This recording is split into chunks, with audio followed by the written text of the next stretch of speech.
다시 한번 크게 개인 사업자의 세금은 종합소득세, 부가가치세, 인건비 관련된 세금, 인건비 관련된 세금 하다가 끝에 조금 부족했는데요. 지급 명세서 제출이라는 거는 매달 인건비 신고한 거를 1년에 한 번 다시 모아서 각각의 인건비 근로자별로 또는 사업소득자별로 신고를 해주는 거죠. 그래서 연말정산을 2월에 한다는 게 바로 지급조서 제출하기 위한 준비 단계죠. 그래서 연말정산을 하면서 그걸 제출하는 게 근로소득 지급명세서 제출하는 거고, 사업소득자는 매달 들어갈 때 금액과 세율, 인원수만 들어갔는데 지급명세서 제출할 때 직접적으로 뭐 홍길동, 뭐 누구누구 이렇게 인별로 각각 금액 합쳐서 1월에서 12월 거 전체 합친 금액이 여기 지급조서 제출로 들어가게 됩니다. 그렇게 신고를 했는데 나중에 뭐 문제가 생겨서 이 사람을 빼야 된다 이러면 원천세에서는 수정할 필요가 없겠죠. 왜냐면 사람만 바꾸면 되니까요. 원천세 매달 이행상황 신고서에 들어갈 때는 이름이 안 들어가니까 요 지급명세 제출하기 전에만 다른 사람을 바꿔서 신고를 하면 뭐 가산세 문제 이런 게 없다는 거겠죠. 자, 이제 그 다음 이제 사업 초기 관리해야 될 게, 처음에 사업을 하면 사업용 계좌를 개설합니다. 뭐 이게 입금 출금 2개로 나누든 10개로 나누든 상관없습니다. 이 사업용 계좌는 대표님들이 생각하시기에 사업자 만들면서 은행 계좌 만들면 다 사업용 계좌라고 생각합니다. 이 부분을 설명드려야 되겠죠.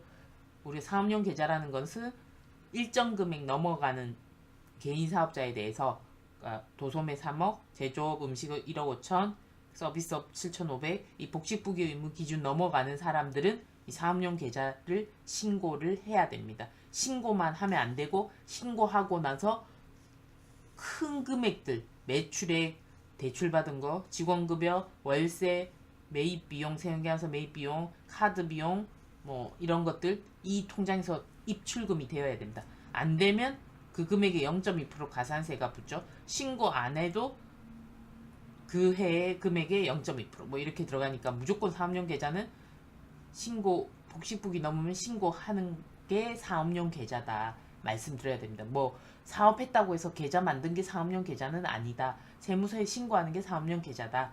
그렇게 말씀드리고, 기존에 사업하기 전에 본인이 쓰던 계좌 얼마든지 사업용 계좌로 쓸 수 있다. 이 정도 말씀드리면 되고요. 명의 변경 밑에서 말씀드리겠습니다. 그리고 기장을 하는 경우에는 첫 해에는 복식부기 의무자가 아니죠. 그러나 뭐 전문직은 당연히 예외적으로 복식부기 의무자라서 기장을 해야 됩니다. 신규 사업자는 복식부기 의무가 없지만 하게 되면은 20% 세액공제를 받으실 수 있습니다. 네, 기장 세액공제 20% 받을 수 있다. 100만원 한들어요. 근데 기장을 해서 매출보다 매입이 더 많아서 결손금이 생긴다. 이러면 10년간 2월에 시킬 수 있어. 올해 결손 난 걸 다음에 비용처럼 차감을 시킬 수 있다. 그래서 기장을 하시는 게 대표님한테 유리하다. 결손 2월도 되고 뭐 각종 감면 이런 것도 저희 세무대리인이 챙겨드리고 하잖아요. 그리고 뭐 기장세액공제 간편장부 대상자인데 복식부기로 신고하게 되면 20% 세액공제가 있다. 이런 혜택들이 몇 가지 있다 하고 말씀을 드리면 좋아하시겠죠.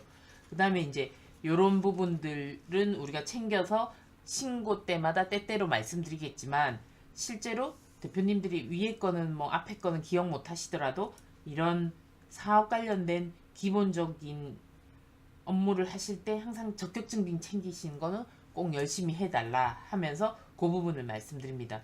우리가 지출증빙 수치의 중요성은 우리가 적격증빙, 법적증빙 서류가 세금계산서, 계산서, 신용카드 전표, 체크카드 포함 지출증빙용, 사업자용이죠. 지출증빙용, 현금용 수준까지가 정규 지출증빙, 법적증빙이라고 합니다. 우리가 건당 3만원 초과하는, 건당 3만원 초과하는 경우에 적격증빙을 수취하지 않으면 2% 증빙불비 가산세가 적용됩니다. 뭐 예외적인 게 있긴 하죠. 소규모나 뭐 신규 뭐 이러긴 하지만 일단 3만원 초과하는 경우에는 적격증빙을 받으셔야 된다. 위에 거.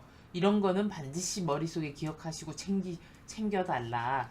그리고 대표님이 뭐 카드 쓰신 내역에 대해서는 우리가 이 계정 과목은 우리가 분류를 한다. 뭐 인건비가 있을 때는 우리가 안내 메일을 드릴 테니까 직원에 대해서 어떤 사항이 필요한 거 메일 드릴 테니까 주시면 우리가 신고를 하고 납부서를 드리겠다. 일용직도 마찬가지다. 이렇게 설명을 하시고요. 카드 쓰신 내역에 대해서 밥 드시고 회식하고 이런 거는 복리후생비로 비용 처리가 될 겁니다.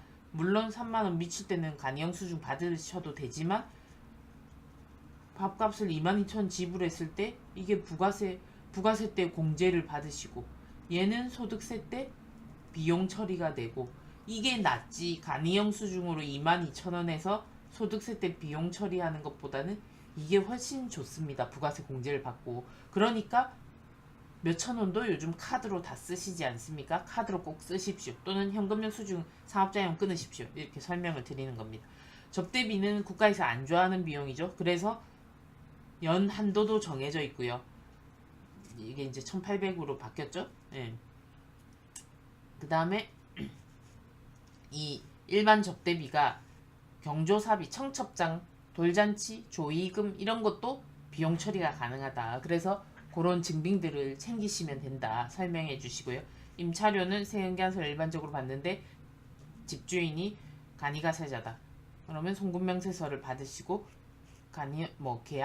계약서에 뭐 수령했다, 돈을 받았다 이런 영수증을 받으셔도 되고 송금명세서 이런 게 필요하다 말씀하시고 이 부분이 위에서 말한 명의 변경에 대한 얘기인데요. 처음 사업하시면 사업장에 대한 전기세, 전화세, 가스비, 핸드폰 이거는 대표 명의의 핸드폰입니다.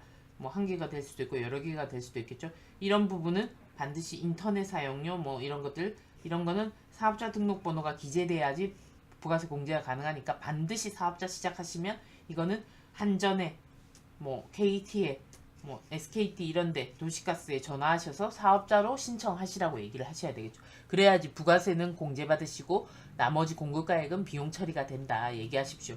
이 부분이 세무대리인이 해드릴 수 없는 부분이니까 본인이 꼭 하셔라 이렇게 말씀해 주시고요. 처음에 안 하시면 뒤에 계속 챙겨드려야 되니까 반드시 처음에 하셔야지 본인 혜택을 누릴 수 있다 이렇게 얘기하시고 차량 유지비는 뭐 요즘 업무용 차량에 대해서도 그때도 설명드렸지만 업무용 차량에 대해서 이런 것들은 경비 처리가 가능하고요. 매입세액은 대부분 불공제 차량이니까 물론 9인승 넘거나 경차는 가능하다. 뭐 비싼 차량에 대해서는 업무용 차량 규정 때문에 5년간 비용 처리되는 게 연도가 더 길어질 수 있다. 이 정도 말씀하시고 이런 거는 음식점 관련된 내용이고요. 건강보험료 개인 사업자분 이게 아마 직원이 없는 분인 경우에도 본인 건강보험료 다 경비 인정이 된다. 이 얘기고 개업시 인테리어 비용 이런 거 수취하시면 금액에 따라서 100만원 넘으면 고정자산 처리 아니면 비용 처리가 된다.